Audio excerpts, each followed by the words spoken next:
जय श्री कृष्ण। गीता का 7वां अध्याय। श्री भगवान बोले, हे प्रथापुत्र, अब तुम उसको सुनो जिससे तुम योग का अभ्यास करते हुए मुझ में अनन्य भाव से मन को स्थित करके और मेरी शरण होकर संपूर्णता से मुझको बिना किसी संशय के जान सकोगे।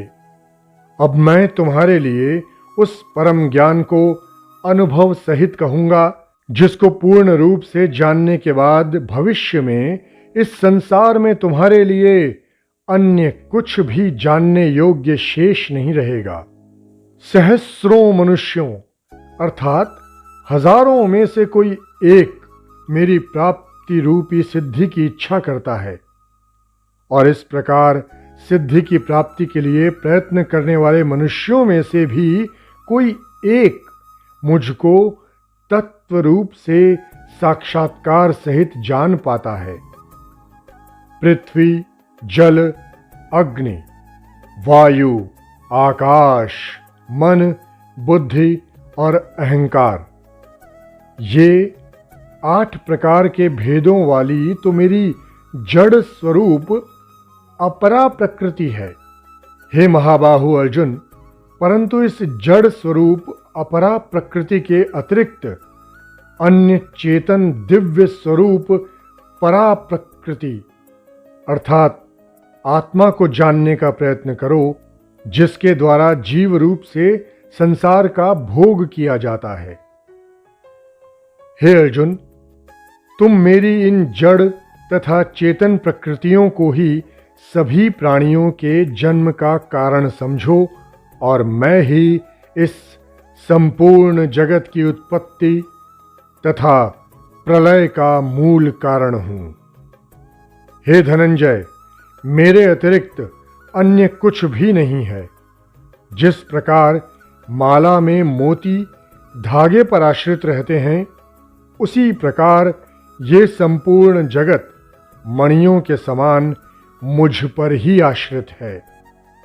हे कुंती पुत्र, मैं ही जल का स्वाद हूं, सूर्य तथा चंद्रमा का प्रकाश हूं, समस्त वैदिक मंत्रों में ओमकार हूं, आकाश में ध्वनि हूं और मनुष्यों द्वारा किए जाने वाला पुरुषार्थ भी मैं ही हूं। मैं पृथ्वी में पवित्र गंध हूं, अग्नि में ऊष्मा हूं, समस्त प्राणियों में वायु रूप में प्राण हूं और तपस्वियों में तप भी मैं ही हूं।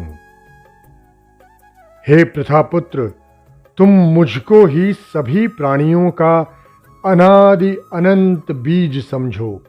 मैं बुद्धिमानों की बुद्धि और तेजस्वी मनुष्यों का तेज हूं। हे भरत श्रेष्ठ अर्जुन, मैं बलवानों का कामना रहित और आसक्ति रहित बल हूं और सब प्राणियों में धर्मानुसार विषयी जीवन हूं। प्रकृति के 3 गुण सत्वगुण, रजगुण और तम गुण से उत्पन्न होने वाले भाव, उन सब को तुम मुझसे उत्पन्न होने वाला समझो, परंतु प्रकृति के गुण मेरे अधीन रहते हैं, मैं उनके अधीन नहीं हूं। प्रकृति के इन तीनों गुणों से उत्पन्न भावों द्वारा संसार के सभी जीव मोहग्रस्त रहते हैं। इस कारण प्रकृति के गुणों से अतीत मुझ परम अविनाशी को नहीं जान पाते हैं। ये तीनों दिव्य गुणों से युक्त मेरी अपराशक्ति स्वरूप माया को पार कर पाना असंभव है, परंतु जो मनुष्य मेरे शरणागत हो जाते हैं, वो मेरी इस माया को आसानी से पार कर जाते हैं। मनुष्यों में अधर्मी और दुष्ट स्वभाव वाले मूर्ख लोग मेरी शरण ग्रहण नहीं करते हैं। ऐसे नास्तिक स्वभाव धारण करने वालों का ज्ञान मेरी माया द्वारा हर लिया जाता है। हे भरत श्रेष्ठ अर्जुन, 4 प्रकार के उत्तम कर्म करने वाले, अर्थात दुख से निवृत्ति चाहने वाले, धन संपदा चाहने वाले, केवल मुझे जानने की इच्छा वाले और मुझे ज्ञान सहित जानने वाले भक्त मेरा स्मरण करते हैं। इनमें से वो ज्ञानी सर्वश्रेष्ठ है जो सदैव अनन्य भाव से मेरी शुद्ध भक्ति में स्थित रहता है, क्योंकि ऐसे ज्ञानी भक्त को मैं अत्यंत प्रिय होता हूँ और वो मुझे अत्यंत प्रिय होता है।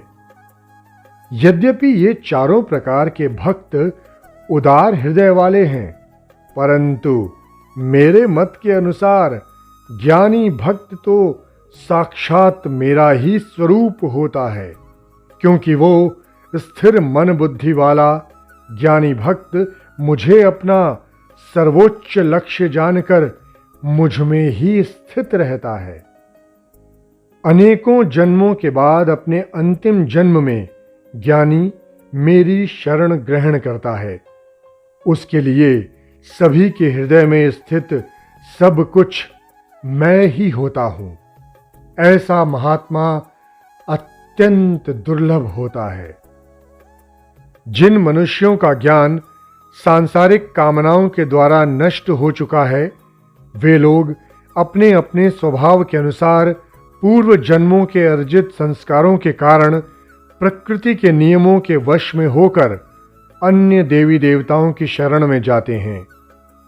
जैसे ही कोई भक्त जिन देवी देवताओं के स्वरूप को श्रद्धा से पूजने की इच्छा रखता है, मैं उसकी श्रद्धा को उन्हीं देवी देवताओं के प्रति स्थिर कर देता हूं।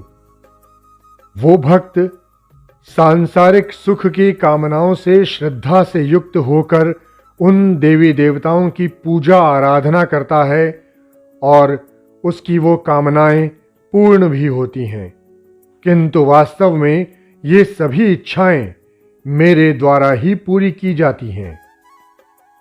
परंतु उन अल्प बुद्धि वालों को प्राप्त वो फल क्षणिक होता है और भोगने के बाद समाप्त हो जाता है। देवताओं को पूजने वाले देवलोक को प्राप्त होते हैं, किंतु मेरे भक्त अंततः मेरे परम धाम को ही प्राप्त होते हैं।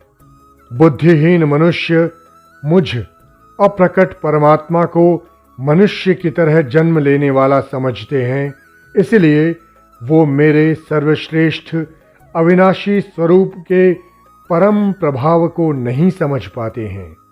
मैं सभी के लिए प्रकट नहीं हूं, क्योंकि मैं अपनी अंतरंगा शक्ति योग माया द्वारा आच्छादित रहता हूं। इसलिए ये मूर्ख मनुष्य मुझ अजन्मा अविनाशी परमात्मा को नहीं समझ पाते हैं। हे अर्जुन, मैं भूतकाल में, वर्तमान में और भविष्य में जन्म मृत्यु को प्राप्त होने वाले सभी प्राणियों को जानता हूं, परंतु मुझे कोई नहीं जानता है। हे भरतवंशी, हे शत्रु विजेता, संसार में सभी प्राणी इच्छा, द्वेष आदि द्वंद्वों से उत्पन्न मोह के कारण जन्म लेकर पुनः मोह को प्राप्त हो जाते हैं। परंतु जिस मनुष्य ने पूर्व जन्मों में और इस जन्म में पुण्य कर्म किए हैं तथा उसके सभी पाप पूर्ण रूप से नष्ट हो चुके हैं, वो दृढ़ संकल्प के साथ मेरी भक्ति करके मोह आदि सभी द्वंद्वों से मुक्त हो जाता है। जो मनुष्य मेरी शरण होकर वृद्धावस्था और मृत्यु से मुक्ति पाने की इच्छा करता है, ऐसे मनुष्य उस ब्रह्म को, परमात्मा को और उसके सभी कर्मों को पूरी तरह से जानता है। जो मनुष्य मुझे संपूर्ण जगत का कर्ता, संपूर्ण देवताओं का नियंत्रक और संपूर्ण फलों का भोक्ता जानता है और जिसका मन निरंतर मुझ में स्थित रहता है, वो मनुष्य मृत्यु के समय में भी मुझे जानता है। गीता का 7वां अध्याय समाप्त।